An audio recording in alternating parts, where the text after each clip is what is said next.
projekta. I zato što sam profesor, zato što sam vlasnik.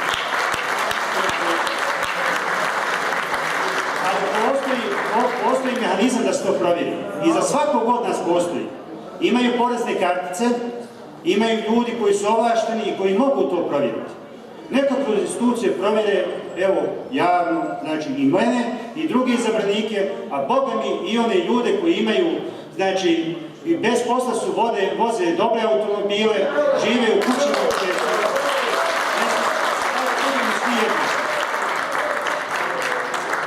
Hvala, prvo jedan ponovo.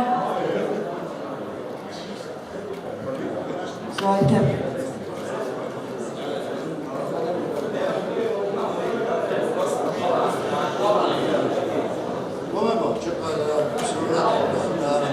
Ja sam Rustić Mehmet, ugledni privrednik. Ja bih zamolio gospodina Mihanića, s hajrom novog mandatara, želim sve najbolje. Dvije stvari. Mene interesuje stanje u boračkoj organizaciji. Prvi puta, pošto spadam isto u prvoborce, sa 3 brata još prvoborca, prvi puta kad sam sišao sa ratišta, vidio sam ljude koji sjede kod Selima Bešlarića.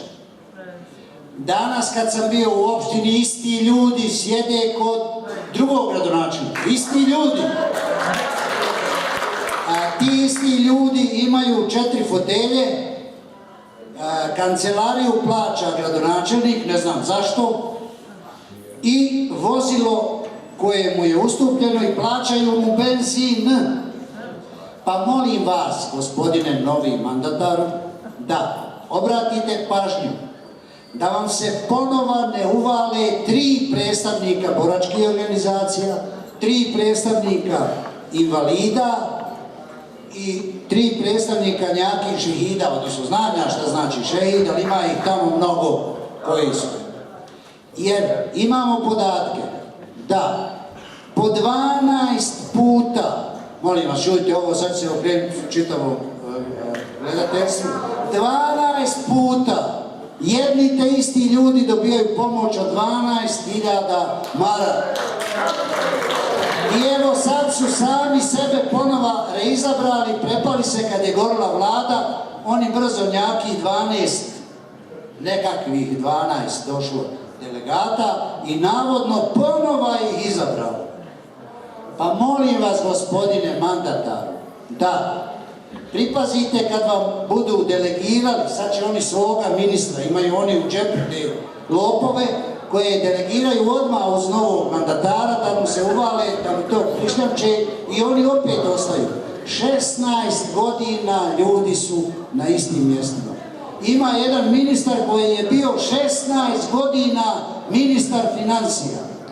Čovjek misli da je ministar zanimanje. Ovi u nas su polupali lončiće. Molimo vas 2 minute, vam polako ističu, da budemo samo pošteni, okej, hvala. Ja znam kako je bilo, evo odmah. I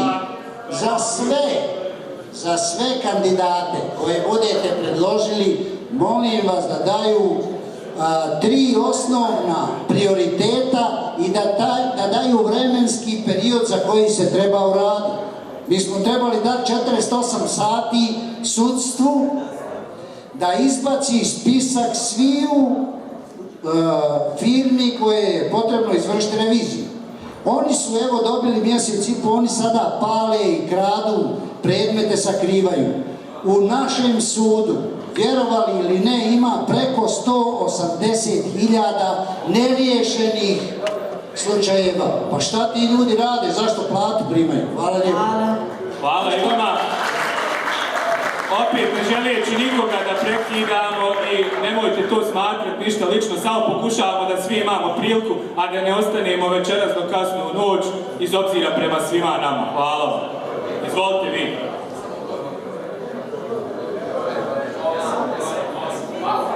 Poštovane građanke, poštovani građani našeg kantona, odnosno plenuma. Zovem se Zlatko Bartulović, magistar mašinstva, ugledni privrednik, dobitnik Oktobarske nagrade za 1991. godinu sa gospodinom Radevićem, doktorom i rahmetli, direktoricom Dite Merđanom Fišćem. Jako mi je žao što nisam prvih 10 plenuma bio prisutan, bio sam zaposlen, radim u jednoj kompaniji koja se bavi kao internacionalni menadžer za procesnu opremu i našao sam danas ipak malo oduška i raspoloženja da dođem, da vidim šta je poslije 10 plenuma, šta se iskristalisalo i šta može da se profiliše dalje i na koji način ćemo doći do cilja. Imam osjećaj da plivamo, da smo plivajući plenum, vidimo da postoji entuzijazam, želja, ljubav svih građana da napravimo nešto bolje. Vjerujte da za sada, evo koliko traje od onih protesta, pa do sada mi nismo ama baš ni jotu dobili ničega što se zove boljitak. Ja predlažem i bit ću konkretan. Prvo ću pozdraviti gospodina Ujhanića. Mislim, gospodina ne znam, ali po priči vidi se da je jedan skroman čovjek, ja mu ne bi ništa to prebacivo što on ima privatni biznis.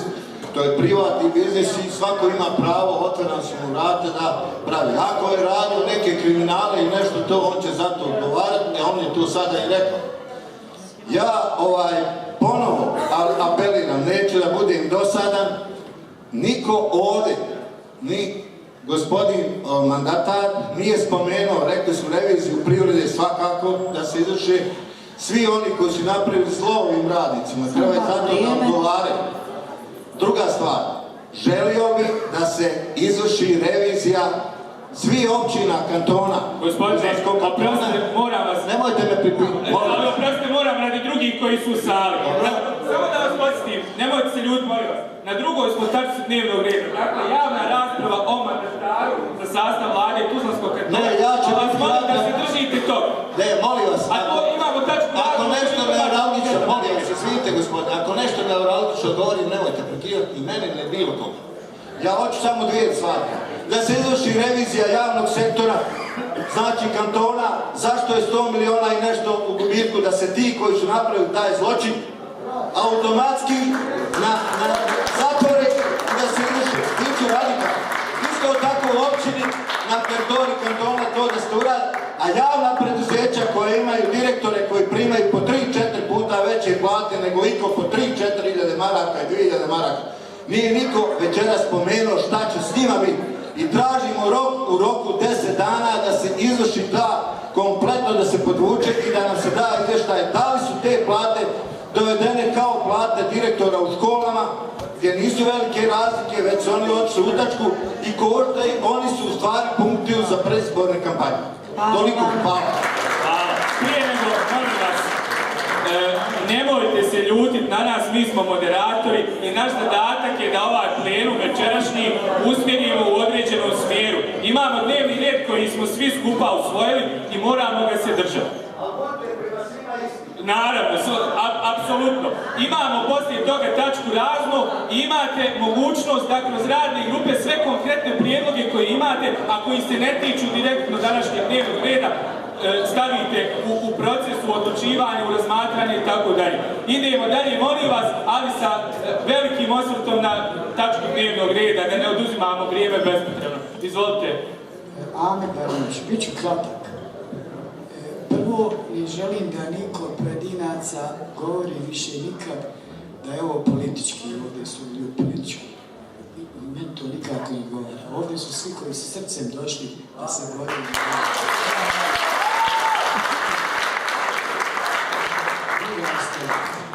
Želim da budući premijer, mandatar obeća, a može to uraditi, da će ta vlada biti baš ta ekspertna vlada i da ne nasjeda na nikakve prevarante koji će se truditi, kao što je neko malo prije rekao, da ubaci svoje ljude, ponovo oni postavljaju svoje.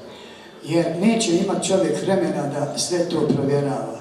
Imate pomoć plenuma, obratite se, nama imaju više grupe.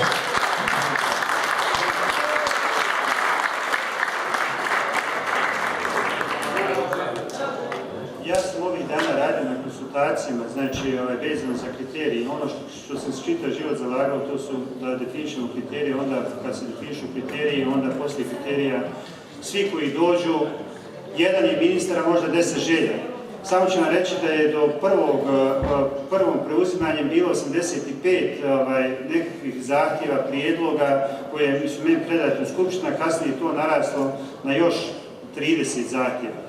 Ima negdje oko 38 ljudi već predloženih i ja vas pozivam da ako imate još neka imena za koja držite da odgovaraju tim principima koji su proklamovani, da predložite do ponedjeljka do 12 sati kada ćemo zaključiti, preuzeti taj dio i sistematizirati i vjerovatno putem medija objaviti sve one koji su predloženi od bilo koga, znači po imenu i prezimenu i za bilo koju poziciju. Mi ćemo pokušati na osnovu tih kriterija iz osoba koji su predloženi doći do tih imena, a ako ne dođemo onda ćemo tražiti i druga imena, znači tu je dobro došla pomoć plemenu. Ekspertna vlada, postoji definicija eksperta, kaže se da je to stručnjak u svojoj oblasti, znači istaknuti stručnjak u svojoj oblasti, pa ćemo se mi od toga i držati da budu znači, ljudi, ovo što je traženo iz medicine, za zdravlje ljudi iz medicine, za industriju i energetiku, već sam obećao sindikatima.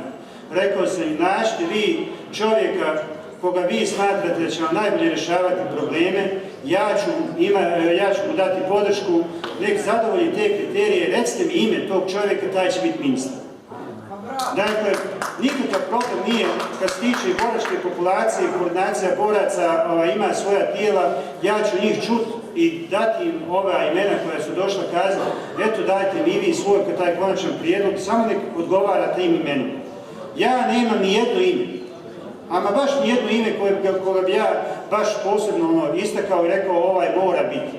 Niti želim da bilo ko ima takav stav, jer znate, ako imamo 10 prijedloga, jedan ide, jedan će proći, jedan zadovoljan, 9 nezadovoljni. A kako je zadovoljstvo biti ministar u ovakvim uslovima, nek nam je Bog na pomoći svima.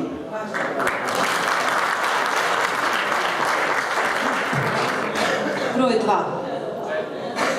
4, oprostite. Dobar večer, ja sam Dževad Mehmedović, predsjednik sindikata DIT. Znate, sigurno me mnogi znaju.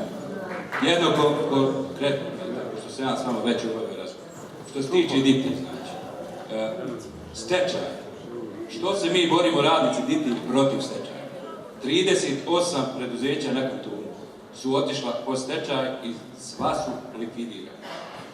Šteta od privatizacije pljačkaške nanešena ovom kantonu je 4 milijarde 280 milijuna. Znači, mi ne želimo da se ta šteta još više. Ja znam šta znači po ovom novom zakonu koji treba da se usvoji novi zakon o stečaju koji ima prioritet. Po starom zakonu koji se primjenjuje i sad, znači radnici su na 8. mjestu. Na 8. mjestu. Šta to znači? Sutra ulazi stečajni upravnik u DIT-u, nas 118 sa 52 mjeseca neuvezenog staža, 27 plata, idemo na biro. Ponovo ćemo morati dolaziti tebi pred vladu. Morat ćemo dolaziti pred sud. Znači, nemoj da dozvoliš da to se dogodi. Znači, tražim od tebe lopovi koji su opljačkali ovaj narod, ti tajkuni, oni se u stečaju rješavaju problema dugova. Jede se njega briga, on je što je dole 35 milijuna ukru, on će sad biti rad, ima jahtu, ima vilu, ima sve. Uće stečajni upravnik, dogovorit će se sa stečajnim povjeriocima, a mi kao jedan od povjerijaca radnici smo na 8. mjestu. Znači, dok oni izvuku mašine koje mi dole čuvamo 13 mjeseci, bez banki, bez toplog obroka, bez ičeg, izvuku mašine, izvuku kompjutere, izvuku ogole, sve u gumi i onda mi ostanemo da narednih još 10 godina po birovu tražimo svoja prava. Ja te molim, pričali smo, to se ne smije dozvoliti više nijednom. Znači, prioritet i plenuma mora biti, nema više stečaja u federaciji. Nema ljudi. Ostavi se ti stečaj. Drugo, šta još treba ovdje? Ja vam govorim. Mi smo, ja sam i dopredsjednik organizacije ratnih vojnih invalida, to sam rekao neki dan općinskom vijeću. Svake godine se formira jedna stranka, politička. Evo vidjet ću, sad idu izbori. I svake godine ta politička stranka formira sebi neku organizaciju. Mora ima. Evo sad ćete vidjeti, ja već znam na Tuzlanskom kantonu da se formira još jedna boračka organizacija. Vidim. Šta se ovdje događa? Ljudi, mi smo se razjedinili, stranke nas odvukle svako na svoju stranu i nema nas ničeg. Ja sam se borio od Patriotske ligi, ratni sam vojni invalid. Neću da ja idem u Ameriku. Ja sam se borio za ovu državu, hoću ovdje da imam posao i ja i moja djeca. Hoću da ova djeca. Nama uvijek treba 100, ja sam rekao, evo sad idete da pokrenete, 100 mladih ljudi treba, nemamo ekonomista, nemamo inženjera mašine, trebaju nam tehnolozi, trebaju nam električari, trebaju nam putnici. Evo šansi, zaposlite narod, narod traži posao. To je jedini način, takva nam vlada treba. Nama ne treba vlada koja će nastaviti, ko što svi ovi radili, 20 godina, dosta više. Hvala. Hvala.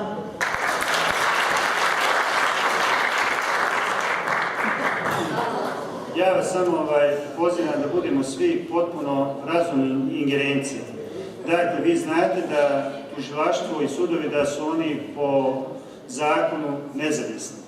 Mi kao vlada možemo inicijativama to raditi. Ja kao čovjek koji ne poznaje baš dobro prava, a vi imate i pravni tim u okviru plenuma, molit ću vas da zajedno sa ovim predstavnicima našim u ministarstvu, znači, kreiramo takav ambijent da se to ne dogodi, znači, u tom dijelu. Ja sam na strani sigurno zapošljavanja i na strani radnika. Ne na strani nekog pojedinca, ne na strani nekog konkretnog pojedinca, već na strani radnog mjesta. A radno mjesto će biti popunjeno radnicima i ja sam uvjeren da će na takav način biti u redu i da će vaši pravedni zahtjevi doći do izražaja. Ko ima sljedeći broj? Koji nam je sljedeći broj? 5.